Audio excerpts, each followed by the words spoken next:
नमस्कार, मेरा नाम है डॉक्टर पुरु धवन और आज इस वीडियो में हम बात करने वाले हैं पार्किंसन में मास्क फेस के बारे में।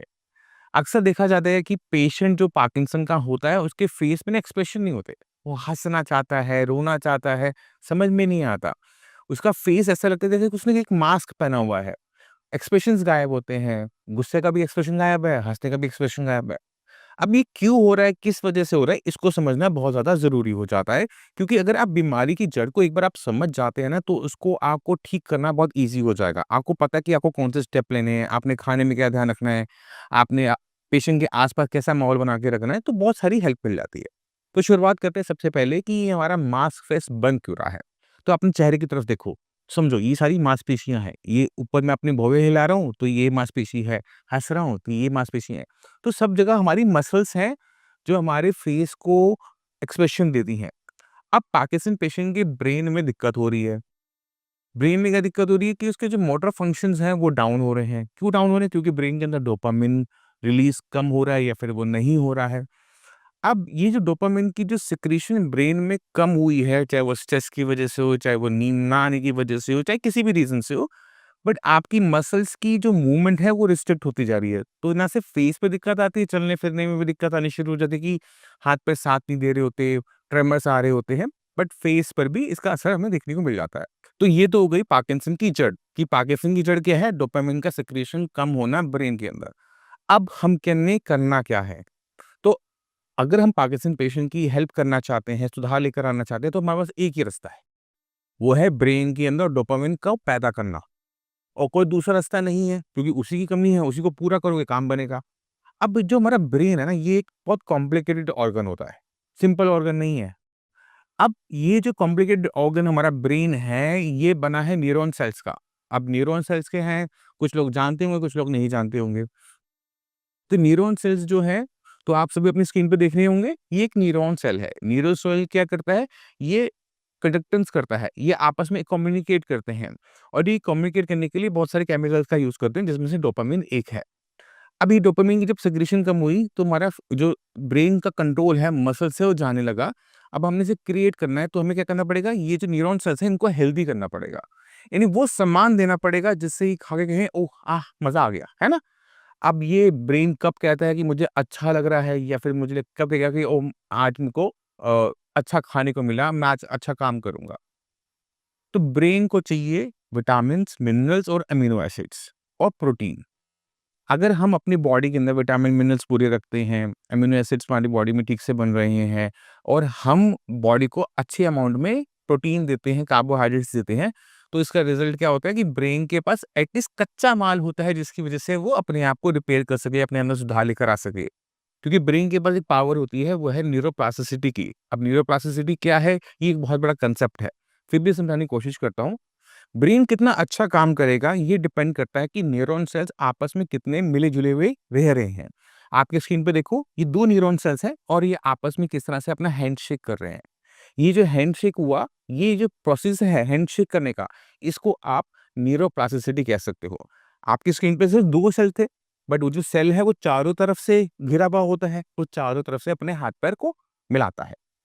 अगर हम किसी भी तरीके से ब्रेन के अंदर इस न्यूरोप्लास्टिसिटी को प्रमोट कर देते हैं, तो हमारा जो डोपामाइन सेक्रीशन है ब्रेन के अंदर, वो ज़्यादा रिलीज़ होना शुरू हो जाता है और इसका रिज़ल्ट होता है कि पेशेंट की कंडीशन बेटर होनी शुरू हो जाती है। बट ये हैंडशेक करने के लिए भी उसको हमें थोड़ा-सा स्टिमुलेट करना पड़ता है, उसे थोड़ा-सा धक्का मारना पड़ता है कि कर, मैं तेरा ध्यान रखूँगा, तू कर। इसके लिए हमें एक्सरसाइज़ भी ज़रूरी है। अब एक्सरसाइज़ कैसी? लाइट एक्सरसाइज़ जो आपकी बॉडी पे प्रेशर ना डालें, क्योंकि अगर आप एक्सरसाइज़ हेवी कर रहे हो, तो आपका शरीर टूटेगा। अगर आपका शरीर टूट रहा है, अगले दिन आप एक्सरसाइज़ करने का मूड खत्म हो जाएगा। तो सबसे सिंपल एक्सरसाइज़ है, वो है वॉक। अब ये जो वॉक है ना, ये आपको घर में नहीं करनी, ट्रेडमिल पे नहीं करनी, जिम पे नहीं करनी। ये जो वॉक है, ये आपने अपने फैमिली मेंबर के साथ, जिससे आप लड़ाई कर सको। अब आप भी सोच रहे होगे लड़ाई? हाँ, क्योंकि जो पार्किंसन के पेशेंट होते हैं ना, उनमें एक कॉमन चीज़ देखते हैं कि उनकी एज ना 50, 60, 70s के होते हैं और अक्सर है ना उनकी उनके पार्टनर के साथ, उनकी वाइफ के साथ, उनके हस्बैंड के साथ ना बहुत ज़्यादा यू नो आपस में बातचीत बहुत कम कर देते हैं और दूसरे पार्टनर को ना हमेशा कंप्लेंट होती है, ये मेरे से बात नहीं करते, ये मेरी बात नहीं सुनते, मेरी बात नहीं करते। आपने क्या करना क्या है, आपने अपने पार्टनर को जिसको पार्किंसन है, उसको अपने साथ ले जाकर पार्क में अपनी वॉक स्टार्ट करनी है। अब आप दोनों की जो वॉक करने की जो स्पीड है, उसमें फ़र्क होगा। कोई फ़ास्ट होगा, कोई स्लो होगा। आप जितना उनके साथ वॉक करेंगे, जितनी बार उनके साथ जाएँगे ना, वो आपसे थोड़ा-थोड़ा कम्युनिकेशन स्टार्ट होगा। वो कम्युनिकेशन किसी भी फ़ॉर्म में हो सकता है। वो यू नो पुरानी बातें कि हमारी जवानी कैसी थी, या फिर हमने अपने कॉलेज डेज़ में, स्कूल डेज़ में क्या किया, या फिर तू ये गलत करता है, तूने ये गलत किया, तूने आज खाना अच्छा नहीं बनाया, आज खाने में मज़ा नहीं आ रहा, आज काम वाली अच्छी नहीं आई थी, काम वाली का खाना मुझे पसंद नहीं है। वो अपने आप को एक्सप्रेस करना स्टार्ट करेंगे, और जब अपने आप को एक्सप्रेस करना वो स्टार्ट करना शुरू करते हैं, तो वो बहुत हेल्पफुल होता है, क्योंकि पेशेंट के माइंड में जो चल रहा होता है ना, वो किसी को कह तो पा रहा होता है। अगर आप साथ में नहीं जाएँगे, टाइम आपस में नहीं स्पेंड करेंगे, तो नहीं, ये जो कम्युनिकेशन होती है, ये हो नहीं पाती है। अभी हम जब साथ में हमने वॉक करनी स्टार्ट करी, तो 2 काम हुए, इमोशनली भी हुआ और फिज़िकली भी हुआ।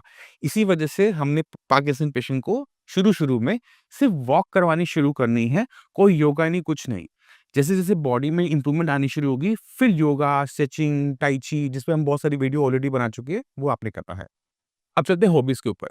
ये जो हॉबीज़ का होता है ना, ये हमारी हॉबीज़ जो होती है ना, ये जवानी तक तो ठीक होती है कि किसी को डांस पसंद था, किसी को म्यूज़िक पसंद था, किसी को पेंटिंग पसंद थी, किसी को गार्डनिंग पसंद थी, बट कोई ना कोई शौक एक उम्र में रखा होता है।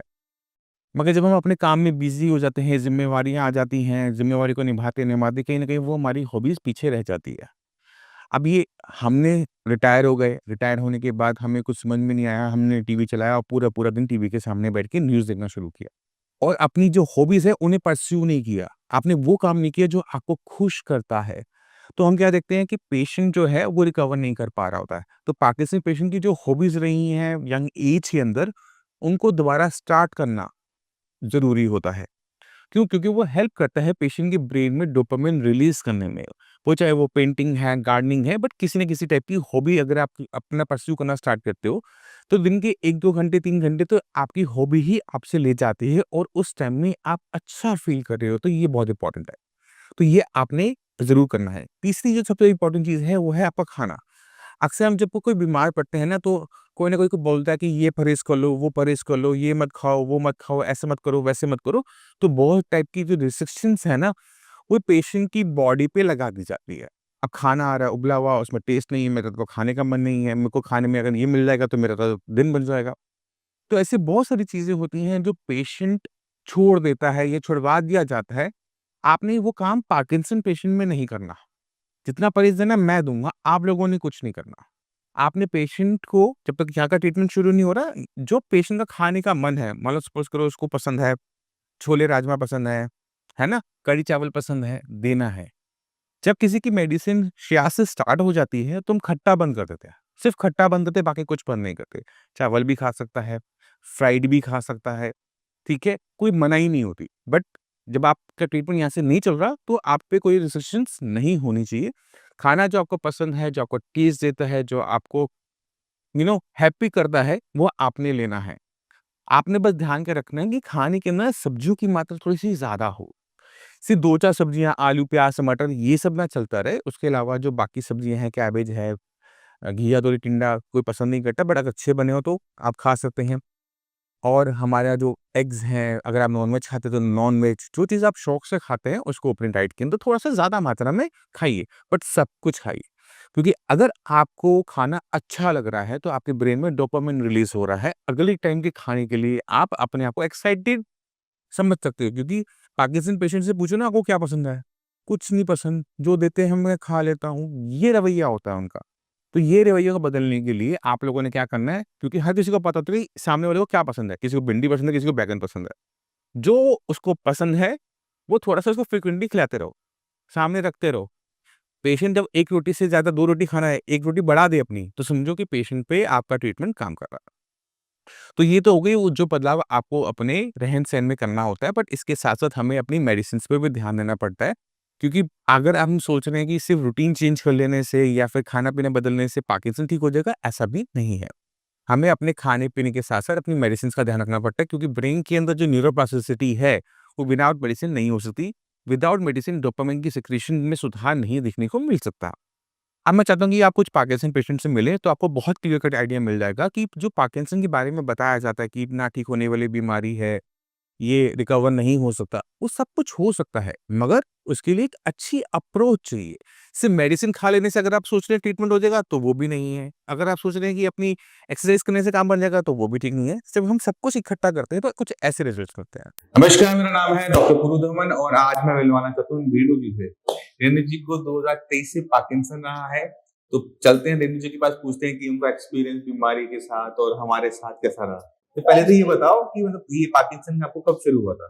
ये मेरे को मतलब कि पहले 23 में भी बहुत हल्की-हल्की शेकिंग होती थी। अच्छा। तो मेरा कज़न ब्रदर था, मैंने उसको दिखाया, मैं ये शुरू हुआ, कह रहा अब डॉक्टर को दिखा लो। मैंने कहा ये पागल है, ऐसे ही बोलेगा, किसको दिखाऊँ मैं?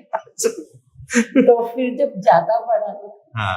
फिर मैं 2-3 इधर डॉक्टर के वहीं लोकली घूमी। हाँ। फिर उस दिन बाय चांस आपका ऐड देखा इन्होंने। हाँ। फिर हम यहाँ तो 2024 में मिले थे आप मेरे को, हाँ। अक्टूबर में। जी, बस तो तब से वापस तब क्या दिक्कत हो रही थी उस समय? तब यही था, हाथ कंपन ज्यादा थी और फेस में बोलने में भी आप कहते हैं दिक्कत हो रही है आपको। शब्द अटकते थे हाँ आपके, जी, बोलने हाँ में जी, दिक्कत आ रही जी, थी। जी। और चलने में? चलने में मुझे अब महसूस हुई है, जरा सा भी मेरे को सड़क उबड़-खाबड़ मेरी को घबराहट होती है, अब मैं गिरूँ। घबराहट होती है, कभी गिरे हो या बस घबराहट होती है? नहीं, घर में मैं 2 बार गिर चुकी हूँ। कब? इलाज से पहले, इलाज के बाद? इलाज के बाद। अभी तो पीछे 1 महीना भी नहीं हुआ मैं गिरी थी। अच्छा। और गिरे कैसे थे? गिरी कैसी थी? अपनी लापरवाही से। बेटा कह रहा है रुक जाओ मैं आ रहा हूँ। दिमाग में जल्दी थी। हाँ। वो नीचे प्लम्बर का सामान फैला हुआ था और पैर के नीचे तो प्लास्टिक आ गया। जो आपका एक ट्रीटमेंट चला अक्टूबर से लेकर अब तक कितने महीने हो गए? 5 महीने। अब 5 महीने में क्या सुधार है? फर्क ये है, पहले तो जब मैं कोई चीज रखती थी ऐसे बड़ी जोरदार शेक होती थी। हाँ। फिर धीरे रखती थी, फिर भी जोर से रखा जाता था। हाँ। अभी है कोई चीज उठा दी, थोड़ी बहुत हिलती है, फिर रख देते। तो अभी दोनों हाथ ऐसे करो, तो बिल्कुल ना के बराबर शेक हो रहा है। हाँ, हल्का है। नहीं तो कोई बार ऐसा होता है बैठे ना ऐसे हल्के-हल्के फिर इसको ऐसे जब बैठे-बैठे सोचते रहते हो तब होता है? कुछ नहीं, वैसे भी। हाँ, जब खाली बैठोगे तब सोचोगे तब होगा, वरना तो नहीं होगा। फिर ये वैसे होता है, तो हाथ कस के दबाया, फिर से रख लिया, फिर ठीक हो जाता है। ठीक है, अब हमारा बीमारी जो है कितने % कम हो गई है पहले से? 20% तो मैं कह सकती हूँ। 20 प्लस? पर तो फिर ये दोबारा चल देती है, फिर परेशानी, फिर दिक्कत होती है। एक्चुअली ज्यादा बड़ा नहीं है, बड़ा नहीं था, वो भी एक है 40% के आसपास, 40-50% के आसपास हो रहा है। कोई बात नहीं, 40-50% तक आराम आ गया ना। ये कह रहे 40 में 20 कर लूं, दोनों बराबर हो गए। बड़ा नहीं, वो भी एक आराम ही है ना, है जो स्टैंड स्टिल है वो। हाँ, मतलब बीमारी हमारी आगे नहीं बढ़ी और उसमें 40% तक आ गया आराम, टैमर्स हमारे कम हो गए, बोलना हमारा साफ हो गया। साफ हो गया। अभी वो डॉक्टर कहते हैं तो ये प्रोग्रेसिव है। तो उनको समझाओगे, आपको समझाओ। उन्होंने आपको पहले नहीं देखा ना, वो तो अभी आई है डॉक्टर इंदु। तो वो तो अभी कह रही है ना, आपको भी प्रॉब्लम तो पहले के कंपैरिजन में करोगे तो बहुत आराम। चलो ठीक है, आपने कह दिया, मैंने मान लिया। चलिए, तो आपने देखा रेणु जी को अब बिल्कुल भी डिप्रेशन नहीं है। पार्किंसन होता है जिनको, उनको एक डिप्रेशन की दिक्कत जरूर देखने को मिलती है।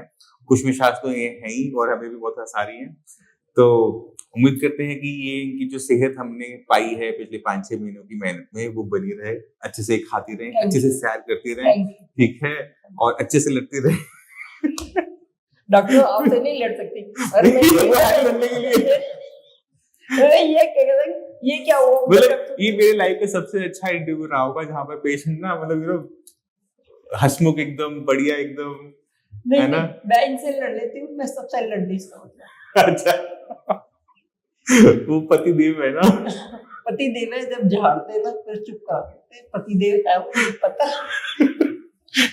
चलिए, आज के इंटरव्यू यही खत्म करते हैं और उम्मीद करते हैं कि जल्दी आप रिकवर करें और फटाफट हम, है ना? तो आपने खुद देखा कितने अच्छे बदलाव आते हैं, चाहे आपका पार्किंसन किसी भी स्टेज का क्यों ना हो। तो आप इस चीज़ को समझो और इन सारी चीज़ों को अपनी लाइफ में इम्प्लीमेंट करने की कोशिशें करनी शुरू करो, क्योंकि कोशिशें करनी शुरू करोगे तो सुधार आपको देखने को मिलना शुरू हो जाएगा। मैं उम्मीद करता हूँ इस वीडियो से आप काफ़ी कुछ समझ गए, फिर भी आपके माइंड में कोई भी डाउट हो, कुछ भी पूछना चाहते हो, मोस्ट वेलकम है। आप श्यास में भी आ सकते हो, डॉक्टर से भी मिल सकते हो। इसी के साथ धन्यवाद, मिलते हैं अगली वीडियो में।